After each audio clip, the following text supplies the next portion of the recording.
জিপিএসটা আমাকে কোথায় নিয়ে যাচ্ছে?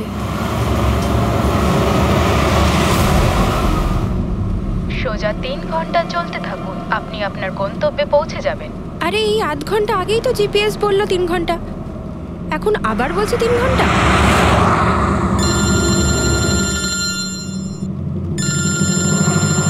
হ্যালো। হাই সিরি। হাই। আমিও ওটাই ভাবছি, 2 ঘন্টা ধরে তুমি আমায় ফোন করলে না কেন? আরে আমার পেছনে লাগছো তো? না না, আমি আমার কিউট সোনুর পেছনে কি করে লাগি? তুমি যখন আমাকে সোনু বলে ডাকো আমার মনে কুচু কুচু কুচু হয়। কি হয় যেন বললি তোর মনের মধ্যে? কুচ্চু কুচ্চু। হ্যাঁ? আরে স্যার, এ হলো আমার ইনফর্মার, এর থেকে ইম্পর্টেন্ট ইনফরমেশন নিচ্ছি। তোর ইনফর্মার? আমি একটু দেখি।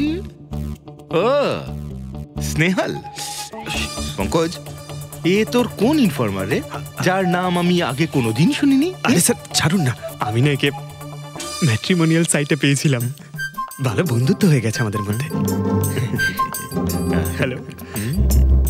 হ্যাঁ, আরে না না, ওই ফ্রেডি স্যার বলছিলেন যে কিছু না স্যার, পঙ্কজের একটা ইম্পর্টেন্ট ফোন এসেছে। পঙ্কজের ইম্পর্টেন্ট ফোন এসেছে? তা তুমি ওখানে কি করছো? এদিকে এসো। যে ইম্পর্টেন্ট কাজটা দিয়েছিলাম তার কি হলো? 1 মিনিট স্যার। হ্যালো। হ্যাঁ বেবি, সরি, একটা কাজ করছিলাম। আচ্ছা, তুমি কি তোমার হোটেলে পৌঁছে গেছো? হোটেল? এখনো আমি পুনেই পৌঁছতে পারিনি আর তুমি হোটেলের কথা বলছো? কি? তুমি তো কোন সকালে বেরিয়েছো? সেটাই তো, দেখো না এই জিপিএস আমায় কোথায় পৌঁছে দিয়েছে। আমি একটা কাঁচা রাস্তা দিয়ে যাচ্ছি। আরে কাঁচা রাস্তা দিয়ে কেন যাচ্ছো? সোজা হাইওয়ে দিয়ে যাও না। আরে আমি হাইওয়ে দিয়েই যাচ্ছিলাম, জিপিএস দেখালো ওখানে নাকি ট্রাফিক জ্যাম আছে, তাই ভাবলাম শর্টকাট নিয়ে নি, ফেসে গেলাম আমি। আচ্ছা তুমি একটা কাজ করো, রাস্তা যদি কাউকে দেখতে পাও তাকে রাস্তাটা জিজ্ঞেস করে নাও। হ্যাঁ আমি কাউকে জিজ্ঞেস করছি, হ্যাঁ তুমি একটু হোল্ড করো। ওকে।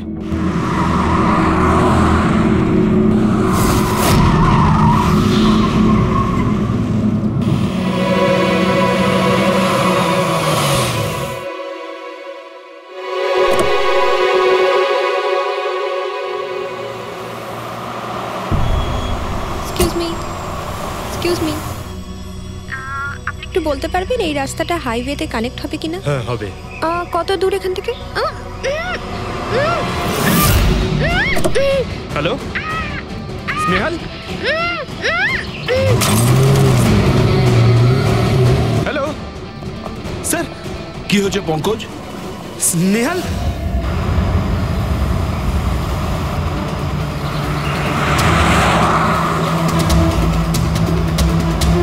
স্যার এটা স্নেহালের গাড়ি স্যার।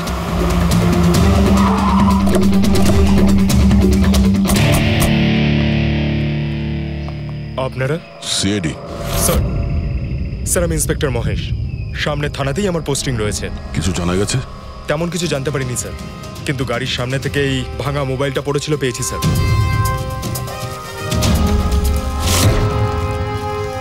স্যার এটা স্নেহালের স্যার। এটা তো পুরোপুরি ভেঙে গেছে, মনে হচ্ছে কোনো গাড়ি চাপা দিয়ে এটাকে ভেঙে দেওয়া হয়েছে। স্যার হয়তো অপরাধী এই গাড়িটা করেই এসেছিল আর তারপরে ওকে এই গাড়িটা করেই নিয়ে গিয়েছে। স্যার এদেরকে যদি একবার হাতে পাই না, একটাকেও ছাড়বো না। আচ্ছা পঙ্কজ, স্নেহালের কারোর সঙ্গে কোনো শত্রুতা ছিল? স্যার সাদা সিধে মেয়ে ছিল স্যার, ওর কারোর সঙ্গে কোনো শত্রুতা নেই। ঠিক আছে, আমরা স্নেহালকে খুব তাড়াতাড়ি খুঁজে বার করবো। এটা স্নেহালের ব্যাগ, পার্টস, এই ল্যাপটপের মতো দামি জিনিসটাও গাড়িতে? স্যার এই অপরাধটা লুটপাটের জন্য তো শুধু হয়নি। আমি একটা কথা কিছুতেই বুঝতে পারছি না, এই স্নেহাল পুনা যাচ্ছিল তো এই রাস্তায় কেন এলো? মানে এই রাস্তা তো পুনায় যায় না। জিপিএস এর জন্য স্যার, জিপিএস দেখে ওই রাস্তায় এসেছে। জিপিএস ভুল রাস্তায় নিয়ে এসছে? এটা কি করে সম্ভব? স্যার অ্যাকচুয়ালি কি হয়েছিল, জিপিএস হাইওয়েতে ট্রাফিক জ্যাম দেখিয়েছিল, সেই জন্য এই রাস্তাটা ধরেছিল। ও, তার মানে স্নেহাল খুব বড় ষড়যন্ত্রের শিকার হয়েছে। গাড়িতে কিছু পাওয়া গেল সারিকা? কিচ্ছু পাওয়া যায়নি, আর না পাওয়ার কোনো আশা আছে। কেন এরকম কেন বলছো? তুমি এই গাড়িটার থেকে কোনো অদ্ভুত স্মেল পাচ্ছ কি? এই কেমিক্যালের মতো কোনো একটা জিনিসের গন্ধ। এক্স্যাক্টলি, এটা কেমিক্যালের গন্ধ। অপরাধী যাওয়ার আগে এই গাড়িটা ভালো করে পরিষ্কার করে গেছে জিম্বোকোলক্সি নামের কেমিক্যাল দিয়ে। এখন এই গাড়িটার থেকে না তো কোনো আঙুলের ছাপ পাওয়া যাবে আর না ডিএনএ। এই কাজটা তো কোনো প্রফেশনালের। স্যার খুনি যদি প্রফেশনাল হয় তাহলে ওকে খুঁজতে অনেক সময় লেগে যাবে স্যার। পঙ্কজ, তোমাকে কিছুক্ষণের জন্য ভুলতে হবে যে স্নেহাল তোমার বন্ধু, একজন সিআইডি অফিসারের মতো ভাবো। Right sir. স্নেহালের মম ড্যাড, আন্টি। বাবা পঙ্কজ, কিছু জানতে পারলে? আন্টি আপনি চিন্তা করবেন না স্যার, আমি আমাদের পুরো টিম রয়েছে, স্নেহালকে খুঁজে বার করব। সকাল সকালও বাড়ি থেকে বেরোনোর সময় খুব খুশি ছিল, জব ইন্টারভিউয়ের জন্য যাচ্ছিল তো। আমি ওকে বলেও ছিলাম তুই পুনা যাচ্ছিস যখন ট্রেনে চলে যা, কিন্তু ও আমার কথা শুনলো না। এই স্নেহাল পুনা যাচ্ছে সেটা কে কে জানতো? আমরা বাড়ির লোকেরা আর ওর কিছু বন্ধু বান্ধব। পুনাতে কোন কোম্পানিতে যাচ্ছিল এই ইন্টারভিউ দিতে? Okay take. ওখান থেকে রোহিত বলে একজন ফোন করেছিল। রোহিত? আপনাদের ছাড়া এই রোহিত জানতো যে স্নেহাল পুনা আসছে?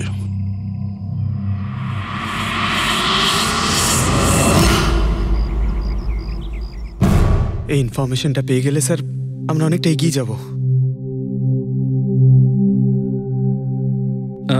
হ্যালো স্যার, আমি হলাম রোহিত, এই কোম্পানির এইচআর ম্যানেজার। রোহিত, স্নেহাল নামের একটা মেয়ে তোমার কোম্পানিতে আসার কথা ছিল না জব ইন্টারভিউ দিতে? জব ইন্টারভিউর জন্য? আগে না তো। না মানে কি বলতে চাইছেন? এই ইমেলটা আপনাদের কোম্পানি থেকে পাঠিয়েছিল তো?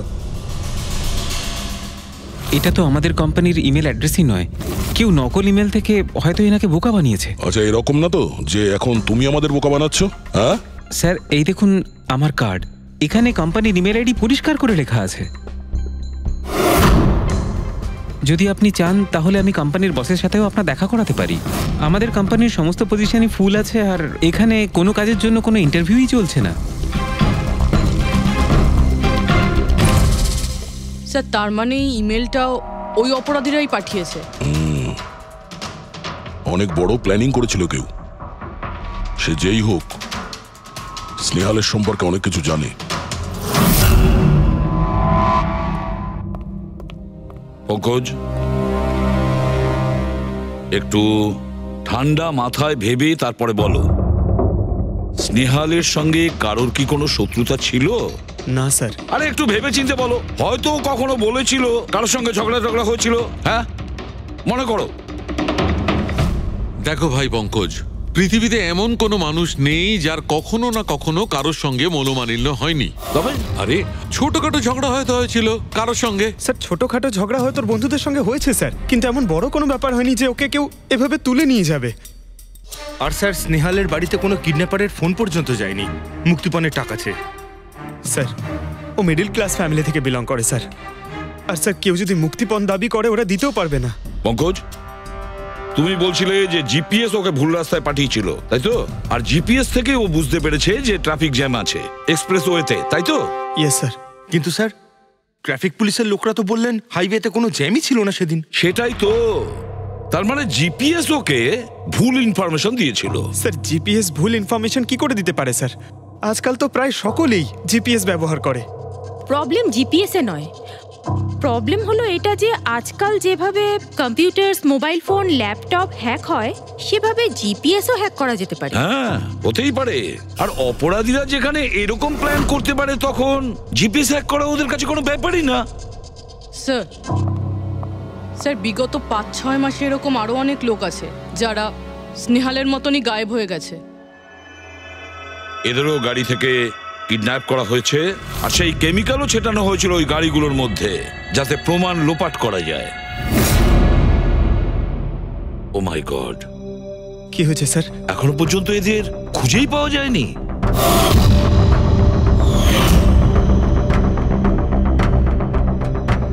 পঙ্কজ, এভাবে ভয় পাবে না, বুঝেছ? স্নেহালকে আমরা খুঁজে বের করবই, ওর কোনো ক্ষতি হতে দেব না, ভয় পেও না। রবি, দেখো তো, ক্রাইম ব্রাঞ্চের ইন্সপেক্টর সমীর, উনি এই কেসটা হ্যান্ডেল করছে। প্রথমে ওনাদের চাকরি কিংবা ফ্রি গিফটের লোভ দেখিয়ে ডাকা হয়েছে, তারপরে জিপিএস হ্যাক করে গাড়িতে তুলে নিয়ে যাওয়া হয়েছে, তারপর কেমিক্যাল ঢালা হয়েছে যাতে প্রমাণ সব নিশ্চিহ্ন হয়ে যায়। সমীর, সেসব আমরা জেনেই গেছি, যদি নতুন তথ্য কিছু পাওয়া গিয়ে থাকে বা নতুন কিছু যেটা দিয়ে আমরা অপরাধীর কাছে পৌঁছতে পারি। স্যার গত মাসে এরকম নতুন কিছু একটা পেয়েছিলাম। স্যার দাঁড়ান, এখানেই দাঁড়ান স্যার।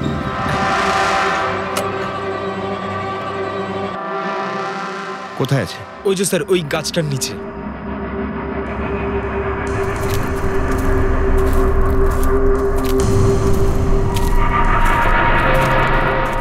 কি হলো, চলো।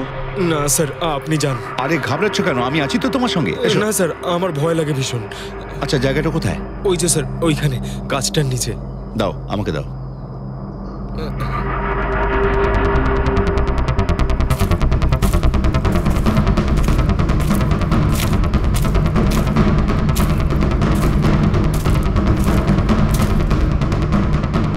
কি এই জায়গাটাই তো? হ্যাঁ স্যার।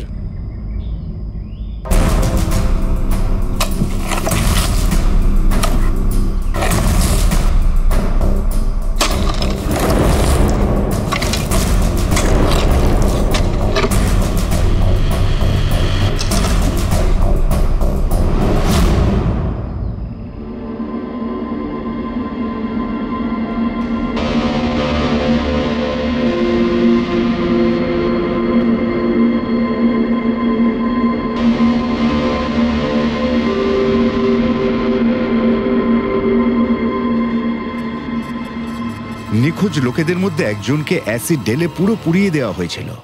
আপনি এটা কি করে জানলেন যে যে মারা গেছে সে এদের মধ্যে কেউ একজন? অন্য কেউ তো হতে পারে। ডেন্টাল রিপোর্ট থেকে জানা গেছে ওই লাশটা ভিকটিম নাম্বার 4 রিচা কুমারের। বাকি যারা নিখোঁজ হয়েছিল তাদের কি খবর? না স্যার, কারোর কোনো খোঁজ পাওয়া যায়নি। রিচার সাথে যা হয়েছে তা দেখে আমার মনে হচ্ছে না যে ওনাদের মধ্যে আদৌ কেউ আর বেঁচে আছেন। স্যার, তার মানে স্যার স্নেহালও বাঁচবে না। স্নেহালকেও মেরে ফেলবে স্যার। পঙ্কজ, দেখ, নিয়ে যাও ওকে বাইরে। পঙ্কজ, আয় ভাই। স্যার, হতে পারে এটা কোনো সিরিয়াল কিলারের কাজ, হয়তো। না পুরবি, আমার তো মনে হয় না এটা কোনো সিরিয়াল কিলারের কাজ। কারণ নর্মালি সিরিয়াল কিলারের একটা প্যাটার্ন আছে, প্যাটার্ন খুন করার, কাউকে মেরে ফেলার। কিন্তু না না, জানি না কেন, তবুও সিরিয়াল কিলার মনে হচ্ছে না আমার। এই দেখো, সে যেই হোক, এ তো যাকে তাকে মারছে। সে কোনো মেয়ে বা মহিলা হোক বা কোনো পুরুষই হোক। এই দেখো, এরা হলো সবাই স্টুডেন্ট, বয়সটাও এদের কাছে কোনো ব্যাপার না। এটা নিশ্চয়ই অন্য কোনো ব্যাপার। এই দেখো, এই নাতাশা বেচারি তো, আরে নাতাশার সঙ্গে যখন দুর্ঘটনা ঘটে তখন ওর সঙ্গে ওর বয়ফ্রেন্ডও ছিল, কুলদীপ নাম ওর। হ্যাঁ স্যার, আমি ওনাকে 3 বার জিজ্ঞাসাবাদ করেছি। তারপরে? কিন্তু বিশেষ কিছু আমি জানতে পারিনি। কুলদীপ স্যার, এটা আমার ভুল। আমার সেদিন নাতাশাকে একা গাড়িতে ছেড়ে যাওয়া উচিত হয়নি। সবকিছু শুরু থেকে বলো, সব কথা ডিটেলে। স্যার, নাতাশা MIB কোম্পানিতে রিসেপশনিস্টের জব করত। তখনই একদিন হঠাৎ করে কোনো বড় কোম্পানি থেকে ভালো জবের অফার এসেছিল। Sir, 1 minute.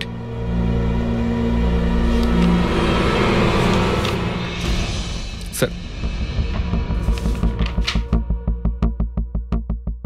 আগের চাকরিতে নাতাশার স্যালারি কত ছিল?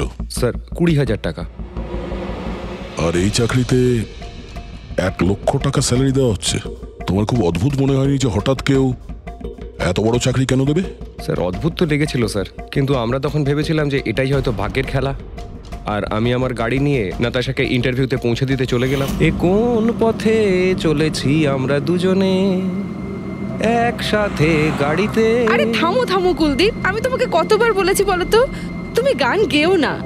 আসলে তুমি বড্ড বেসুরে গাও। ওরে বাবা, আমি গান গাইছি না, আমি এটা জিজ্ঞেস করছি যে আমরা এটা কোথায় এলাম। এই রাস্তা তো আগে কোনোদিন দেখিনি আমি। তুমি শুধু জিপিএস ফলো করো, নিজের বুদ্ধি খাটাতে যেও না। আরে বাবা, মনে হচ্ছে আমরা ভুল রাস্তায় ঢুকে পড়েছি। এক কাজ করি, আমি বরং ইউটার্ন নিই, আর যে রাস্তা চিনি সেই রাস্তা দিয়েই যাই।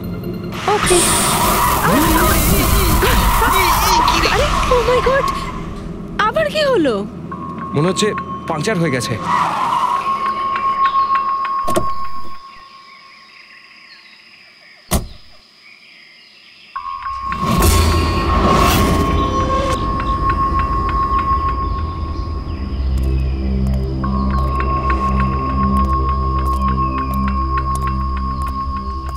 ও নো, দেখো দুটো টায়ারই পাংচার হয়ে গেছে, একটা হলে তো পাল্টানো যেত। তাহলে এবার কি করব? এখানে ট্যাক্সি অটো কিছুই তো পাওয়া যাবে না। দাদা দাদা দাদা, এক মিনিট। এখানে আশেপাশে কত মেকানিক পাওয়া যাবে? হ্যাঁ আছে তো, 2 কিলোমিটার সামনেই আছে। কি হয়েছে, পাঞ্চার হয়ে গেছে নাকি? হ্যাঁ দাদা, আমাকে একটু ছেড়ে দেবেন?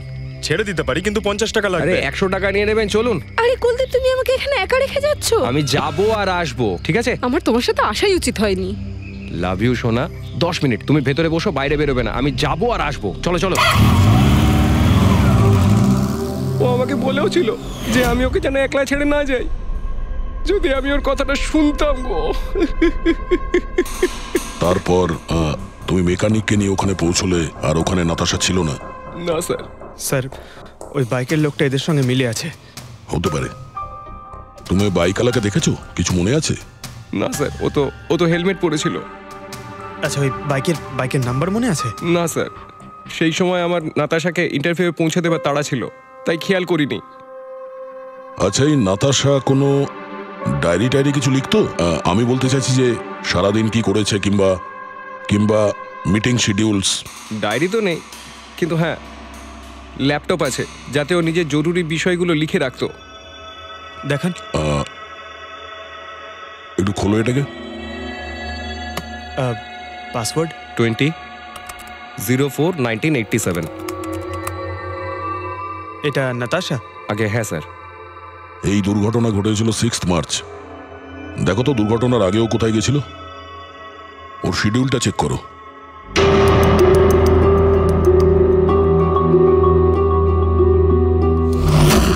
স্যার 3 মার্চ ও জেডি ল্যাব গিয়েছিল ব্লাড টেস্ট করাতে। হ্যাঁ তো স্যার 1 সপ্তাহ আগে স্নেহালও ওখানে গিয়েছিল জেডি ল্যাবে। কি বোরিং ফিল্ম দেখালে তুমি আমাকে, জানো মাথা ধরে গেল।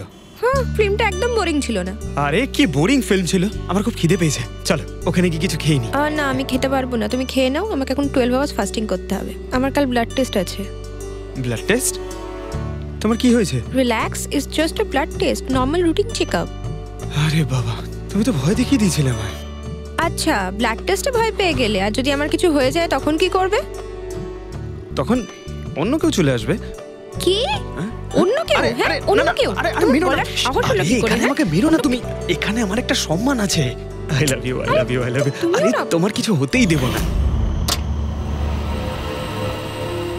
স্যার, যা সন্দেহ করেছিলাম তাই হলো। সব ভিকটিমই গায়েব হয়ে যাওয়ার ঠিক আগে ব্লাড টেস্ট করিয়েছিল ওই জেডি ল্যাব থেকে। জেডি ল্যাব থেকে? ঠিক আছে, একটা সূত্র তো পাওয়া গেল। আর স্যার, যাদের বাছা হয়েছিল তাদের কাছে একটা বিশেষ ইমেল এসেছিল টেস্টের কয়েকদিন আগে। কিরকম ইমেল? স্যার, ওই ইমেলে এটা লেখা ছিল যে ওরা পুরো টেস্টটাই 500 টাকায় করতে পারবে। স্যার, এরকম ইমেল তো স্নেহালের কাছেও এসেছিল। কি? 500 টাকায় তো আজকাল একটা টেস্ট করানো সম্ভব নয়। বস, একটু দেখি কি আছে। হ্যাঁ, দেখো একবার।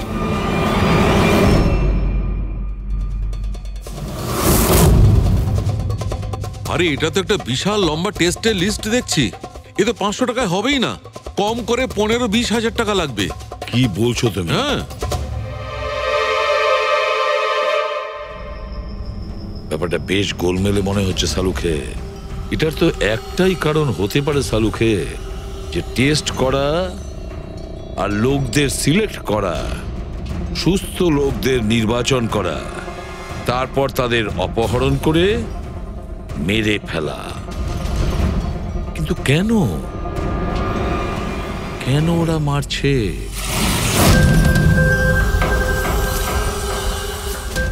স্যার, আপনাদের নিশ্চয়ই কোনো ভুল হচ্ছে। 500 টাকাতে এতগুলো রিপোর্ট করা সম্ভবই নয়। এটা তো আমরাও বলছি। এতগুলো টেস্ট 500 টাকা কি করে হয়? এই ল্যাব এত দয়ালু কি করে হয়ে গেল যে এত কম টাকায় এতগুলো টেস্ট করছে? স্যার, আমরা এরকম কোনো মেল পাঠাইনি। আচ্ছা, ওসব ছাড়ো। ঠিকঠাক বলবে নাকি আরো কিছু পদ্ধতি অবলম্বন করতে হবে আমাদের? 1 মিনিট স্যার, আপনি এভাবে মিথ্যে অভিযোগ দিয়ে আমাদের ভয় দেখাতে পারেন না। আপনি যাদের নাম বলছেন তারা তো আমাদের ল্যাবে আসেইনি। এই দেখুন, এটা হলো আমাদের রেকর্ড। জানি যে ওরা এখানে আসেনি। ওদের বাড়ির লোক বলেছে যে এই ল্যাব থেকে হোম টেকনিশিয়ান গিয়েছিল ওদের বাড়িতে ব্লাড স্যাম্পল নেওয়ার জন্য। ডাকো সবাইকে।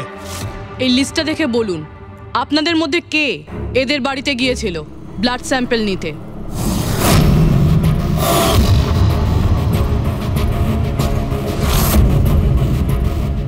আমি যাইনি স্যার। আমি যাইনি স্যার। আমিও যাইনি স্যার। কেউ যায়নি? তাহলে ব্লাড স্যাম্পেল নিজে থেকেই ওদের ঘর থেকে উড়ে এখানে চলে এলো? হ্যাঁ, এই ফিস করাটা বন্ধ করুন, জোরে বলুন, নাকি সিআইডি ব্যুরোতে গিয়ে কথা বলবো? স্যার অ্যাকচুয়ালি আপনারা ঠিকই বলেছেন, আমরা ভিকটিমদের বাড়ি যাইনি, বরং ওরা এখানে এসেছিলেন টেস্ট করাতে। কিন্তু সেই দিন নয় যেদিন আপনি বলছেন। এই দেখুন, কয়েক মাস আগে এসেছিলেন ব্লাড টেস্ট করাতে, ওইসব রিপোর্টস করাতে নয়। অর্ধেক সত্য তো তুমি বলে দিয়েছো, এবার পুরোটাই বলে দাও। কি করেছো তোমরা এদের সাথে? বলছি তো আমরা কিচ্ছু করিনি। নিশ্চয়ই কেউ আমাদের নাম নিয়ে নকল ইমেল পাঠিয়েছে। কিন্তু ওই নকল ইমেল পাঠানো লোকেরা কি করে জানলো যে তোমার ল্যাবে কোন কোন পেশেন্ট এসছে ব্লাড টেস্ট করানোর জন্য? তার মানে কেউ তো আছে এই ল্যাবে যে ওই অপরাধীদের এই ডিটেল দিচ্ছিল। কে? আচ্ছা একটা কথা বলুন, যতগুলো লোক নিখোঁজ হয়েছে তাদের সবার যে ব্লাড রিপোর্ট এসছে তার কোনো কমন ব্যাপার আছে? কোনো কমন একই রকম রোগ কিংবা ব্লাড গ্রুপ এক? না স্যার, কিছুই কমন ছিল না। সবার ব্লাড গ্রুপ একদম আলাদা আলাদা ছিল, কোনো অসুখও ছিল না। মানে সবার রিপোর্টই ঠিক ছিল? পুরবি, পঙ্কজ, এদের সবাইকে গাড়িতে বসাও, ব্যুরো নিয়ে চলো এদের। কিন্তু আমি তো কিছুই করিনি স্যার। আমি একদম সত্যি বলছি স্যার, আমি সম্পূর্ণ নিরপরাধ। স্যার আমিও তো কিছু করিনি।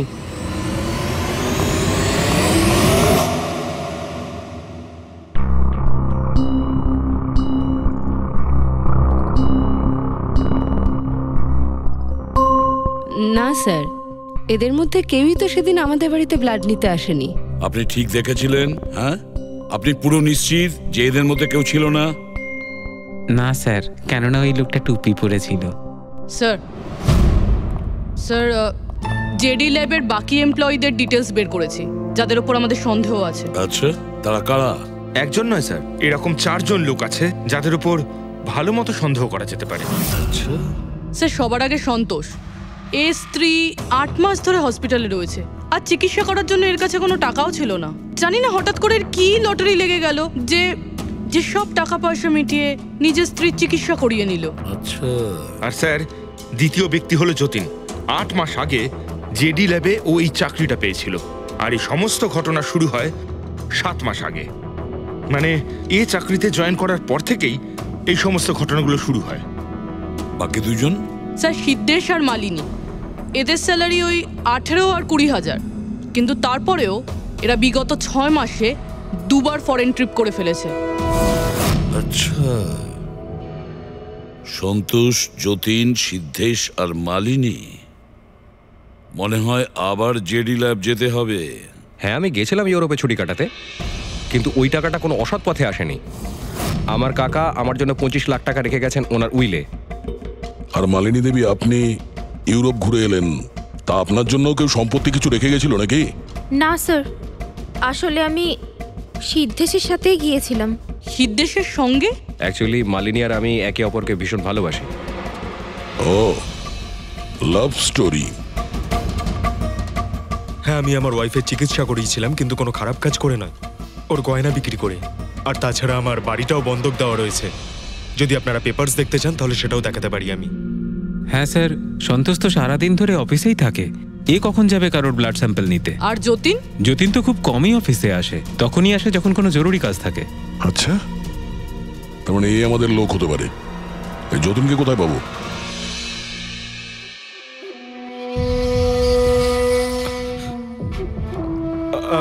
আমি কথা দিচ্ছি স্যার, কাউকে কিচ্ছু বলবো না, আমি কিচ্ছু বলবো না কাউকে। এই শপথ বাক্য সিনেমাতেই ভালো লাগে, বুঝেছো?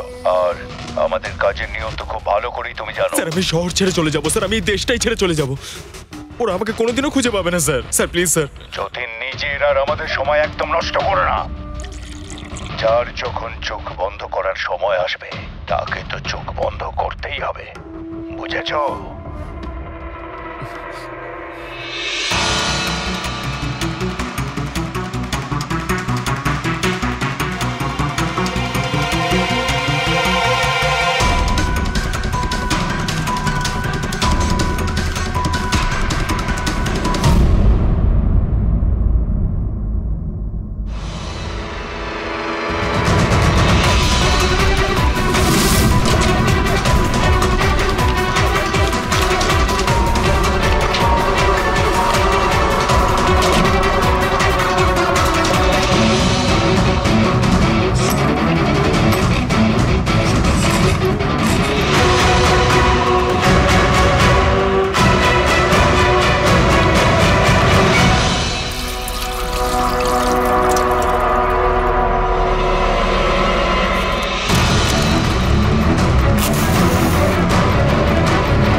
যতীন, স্যার ধোঁয়া বেরোচ্ছে স্যার। স্যার স্যার ভেতরে কিছু পুড়ছে স্যার। যতীন, যতীন, ও নো, যতীন, ও নো, যতীন, কি হয়েছে? তুমি ঠিক আছো? কে করেছে এরকম? কার জন্য কাজ করো তুমি, বলো? ওই চোখটা সবকিছু দেখতে পায়, সব ভাইকে দেখতে পায়।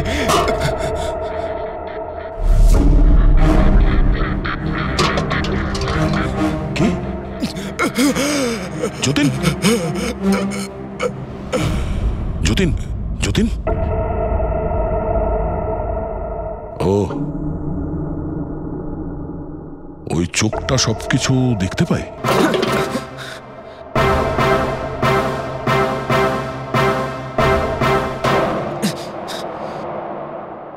স্যার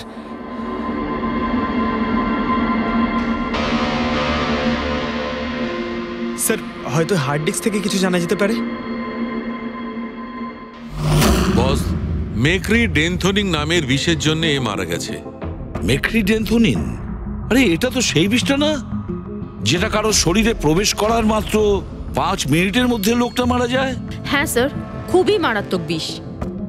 আর এই বিষটা খুবই গোপন ভাবে লুকিয়ে রাখা হয়েছিল এর এই আংটিটার মধ্যে। বস, এইটাতে, এই আংটিতে লুকিয়ে রাখা হয়েছিল। এই দেখো,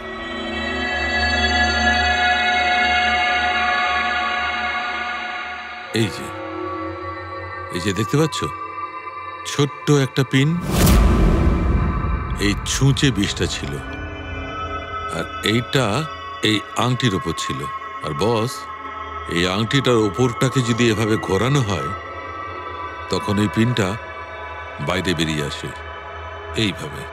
আর যখনই এই সূঁচটা ওর আঙুলে ফুটে যায় সঙ্গে সঙ্গেই বিষটাও সারা শরীরে ছড়িয়ে যায়। কিন্তু স্যার, যতীন নিজেকে শেষ করতে যাবে কেন? ফেডরিক, যতীনের ধরা পড়ার ভয় ছিল। একটা কথা তো স্পষ্ট যে যতীন নিজের বসকে, মানে যার হয়ে ও কাজ করত, তাকে খুব ভয় পেত। এত ভয় পেত যে যখন ও জানতে পারে আমরা ওকে ধরতে যাচ্ছি তখন ও সুইসাইড করলো, যাতে ওর সাহায্যে আমরা ওর বসের কাছে পৌঁছতে না পারি। বুঝলে, এই কেসটা শুধু কিডন্যাপিং আর সিরিয়াল কিলিং এর নয়, এটা অনেক বড় চক্রান্ত, খুব বিপজ্জনক বড় একটা চক্রান্ত। এর পেছনে একটা কোনো বড় গ্যাং ইনভলভ, খুব বড় গ্যাং। সেই গ্যাং যার সিম্বল হলো চোখ। স্যার, হ্যাঁ স্যার, ল্যাপটপে কিছুই পেলাম না। সব ফাইল নিজে নিজেই ডিলিট হয়ে গিয়েছে অটো ডিলিটেশনের জন্য। আর হার্ড ডিস্ক? স্যার হার্ড ডিস্কও ড্যামেজ হয়ে গেছিল, কিন্তু একটা লিস্ট আমরা রিকভার করেছি। হ্যাঁ স্যার।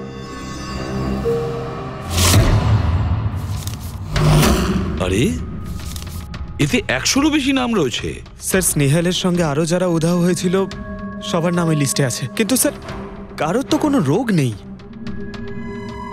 নিশ্চয়ই এই লিস্ট যতীন ওই জেডি ল্যাব থেকে চুরি করে ওর বসকে দিয়ে দিয়েছে। কিন্তু কে হতে পারে এই লিস্টের মধ্যে যার মৃত্যুর নাম্বার এসে গেছে? কে হতে পারে? একটা কাজ করো, এই লিস্টে যতজন আছে, যতজনের নাম আছে, প্রত্যেককে ফোন করো, সতর্ক করো তাদের, ওদেরকে জানাও যে ওদের প্রাণের ঝুঁকি আছে।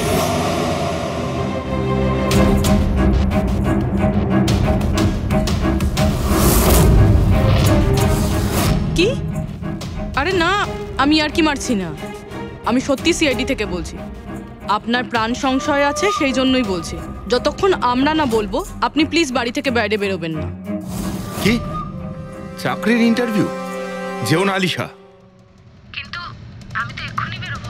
না, বাড়ি থেকে তুমি বেরিও না। Alisha, Alisha, hello hello hello Alisha. কি হয়েছে ফেডরিক? ফেডরিক, কি হয়েছে? স্যার, আলিশা নামের একটি মেয়ের চাকরির জন্য একটা ইন্টারভিউ কল এসেছিল। এখন ওর ফোনটা বন্ধ পাচ্ছি স্যার।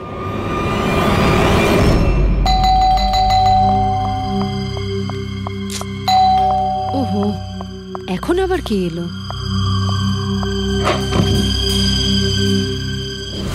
আলিশা? হ্যাঁ, আপনারা? সিআইডি। মাই গড, মানে আমি যে মডেলিং এর অফারটা পেয়েছি সেটা ভুয়ো? ওই লোকগুলো আমাকে কিডন্যাপ করতে চায়? হ্যাঁ, কিন্তু এখন আর ঘাবড়ানোর কোনো প্রয়োজন নেই। আলিশা এখন ইন্টারভিউর জন্য যাবেও, আর ওর কিছু হবেও না। না স্যার, আমি ইন্টারভিউ দিতে যাব না স্যার, আমার খুব ভয় করছে। তুমি যাবে না, অন্য কেউ যাবে, আলিশা সেজে।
এক্সকিউজ মি, অ্যাকচুয়ালি আমি রাস্তা হারিয়ে ফেলেছি।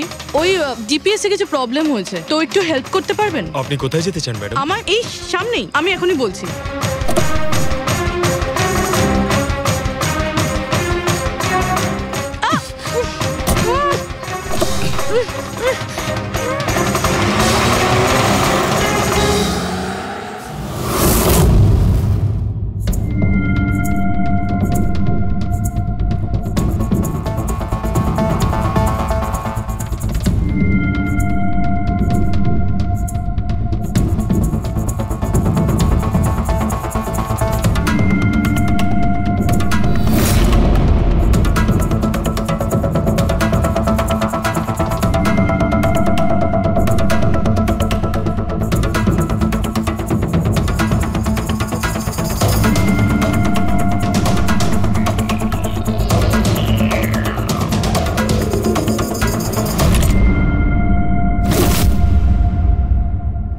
এসব কি করেছিস তুই? আলিশার বদলে অন্য একজনকে তুলে নিয়ে এসেছিস। আরে ভাই, এতে আমি কি করব? গাড়িটাও আলিশার ছিল আর মোবাইলটাও আলিশারই ছিল। তাহলে আলিশার ব্লাড গ্রুপটা কোথায়? তোকে তো এবার বসই দেখতে।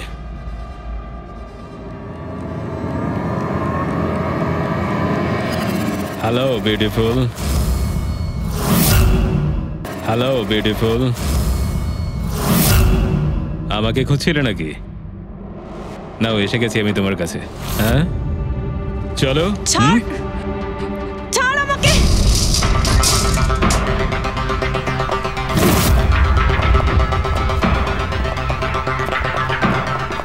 পালানোর চেষ্টা, বিউটি উইথ ব্রেনস।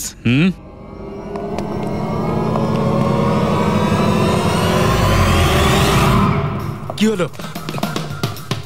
তোমরা কি মাছি দাঁড়াচ্ছিলে নাকি? ভাগ্যিস আমি সময় মতো এসে গেছিলাম। তল্লাশি নাও এর ভালো করে।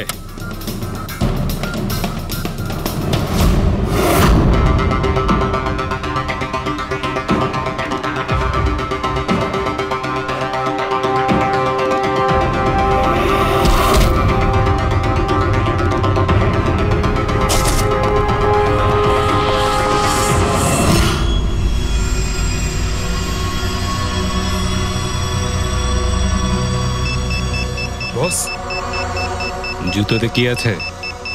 নিজেই দেখে নাও।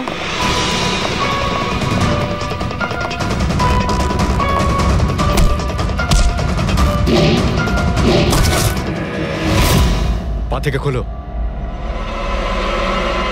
খোল। কত টাইম লাগাস রে তোরা? হ্যাঁ,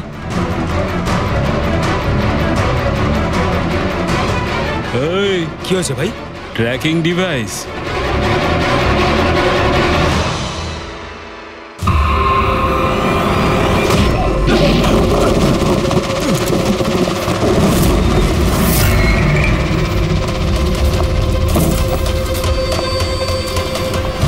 তোরা ঠিক করে চেক করিসনি নাকি? আর তুই হিরোইন, কে রে তুই? তোদের কাল। আচ্ছা, সিআইডি। ও পালাও।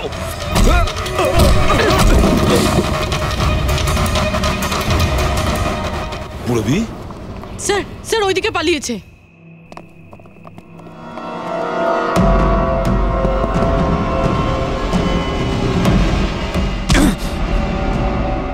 স্নেহাল, এসো তাড়াতাড়ি বেরো। কেউ আছে? বেরিয়ে এসো, তাড়াতাড়ি এসো। আসুন, বাইরে আসুন, আসুন তাড়াতাড়ি। এইদিকে, সামলে সামলে।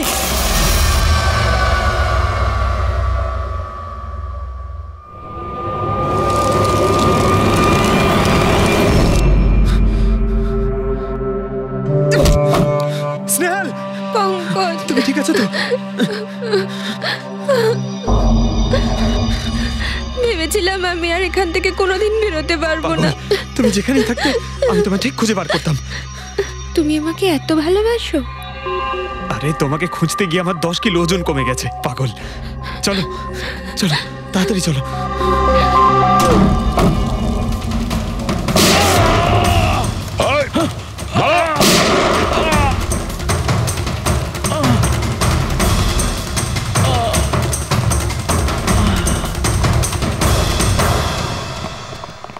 এত সহজে তোকে মরতে দেবো না।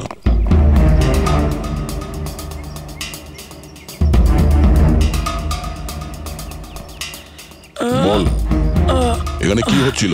কার কথা এসব কাজ করছিলি তুই? আমরা যাদের জন্য কাজ করি না, তোমরা ওদের ব্যাপারে কিচ্ছু জানতে পারবে না।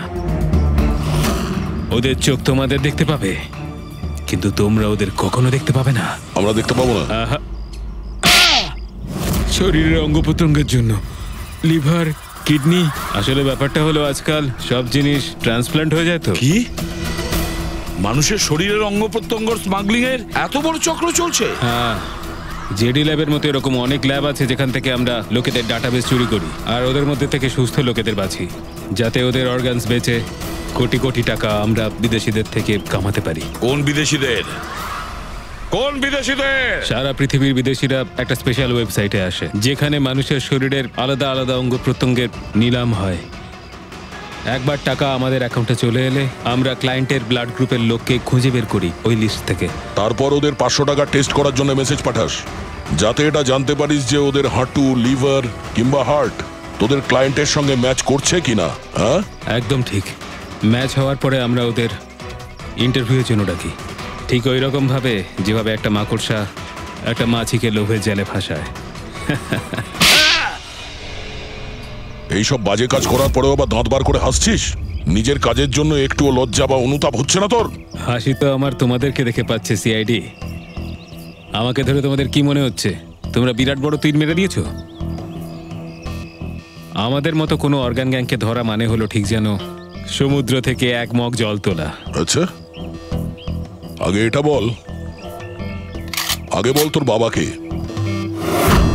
মারো আমাকে, আমিও এটাই চাই যে তুমি আমাকে মেরে ফেলো, কেননা আমি জ্যান্ত ধরা পড়েছি জানতে পারলে না?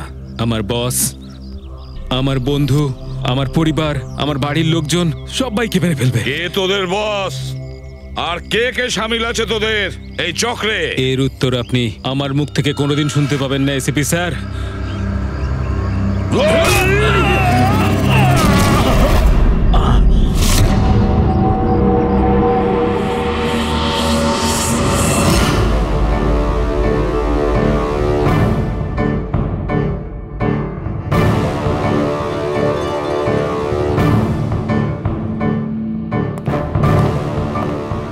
বস, একটা খারাপ খবর আছে। আমাদের অর্গান গ্যাংয়ের চোখ সিআইডির লোকেরা বন্ধ করে দিয়েছে। কিন্তু রণবীরকে দিয়ে সিআইডি কিছু বলাতে পারার আগেই ও আত্মহত্যা করে নিয়েছে। সিআইডির লোক আমার 1000 চোখের মধ্যে একটা চোখ বন্ধ করলে কি আর হবে? একটা চোখ যদি ওরা বন্ধ করে তার বদলে আমরা 100টা চোখ খুলবো। এবার তো জমবে আমাদের খেলা।